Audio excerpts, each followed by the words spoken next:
Person interview తీసుకుంటున్నాను. ఎవరో కాదు, మన లాలపేట్ బబ్లు పోతరాజ్. అంటే మీ ఏరియాని హైప్ చేయడానికి లాలపేట్ బబ్లు పోతరాజ్ అని చెప్తున్నావా? ప్రతి ఒక్కళ్ళు చెప్తారు, అరే ఆ ఏరియాతో పెట్టుకోదురా. సరే, మీ ఎడ్యుకేషన్ ఏంటి మరి?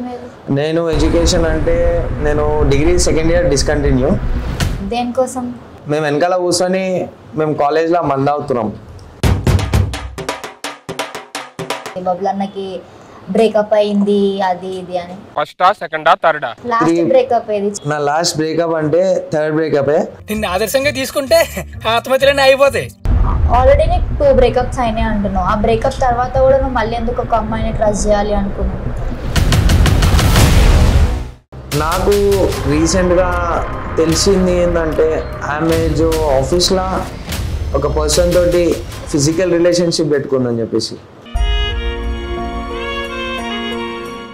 వెళ్ళి ట్రై చేయొచ్చు కదా వాళ్ళ ఇంట్లోతో మాట్లాడడానికి, ఒకసారి కన్విన్స్. ఒక్క నిమిషము, తమ్ముడు తమ్ముడు అని చెప్పేసి తమ్ముడితో ఫిజికల్ రిలేషన్షిప్ మెయింటైన్ చేస్తుంది అని అంటే how can you accept that? అంటే బబ్లు అన్న అంటే అందరు భయపడాలా నీకు?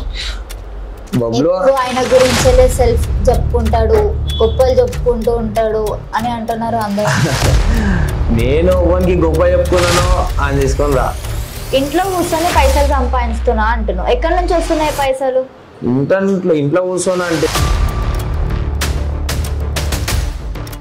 పిల్లలని ఇట్లా మోసం చేస్తూ వస్తారు బబ్లు పోతారు. ఎవరిని మోసం చేసిన? నన్ను మోసం చేసినేమో కానీ నేనైతే ఫ్రెండ్ కంటే ఎక్కువ. ఇంకా ఆమె ఫ్రెండ్ నుంచి వైఫ్ కూడా వేసుకుందాం అనుకుంటున్నారా? మేబీ పెళ్లి చేసుకోడు.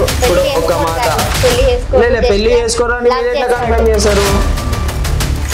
ఫ్యూచర్ లో కూడా పోతారా తొమ్మిది కంటిన్యూ చేస్తారా, లేకపోతే మధ్యలోనే ఆపేయడం ఏమన్నా ఉంటారా? నేను చచ్చేంత వరకు ఇస్తాను.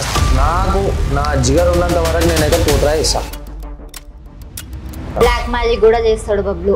బ్లాక్ మ్యాజిక్ చేస్తానని ఎవడు చెప్పిండు?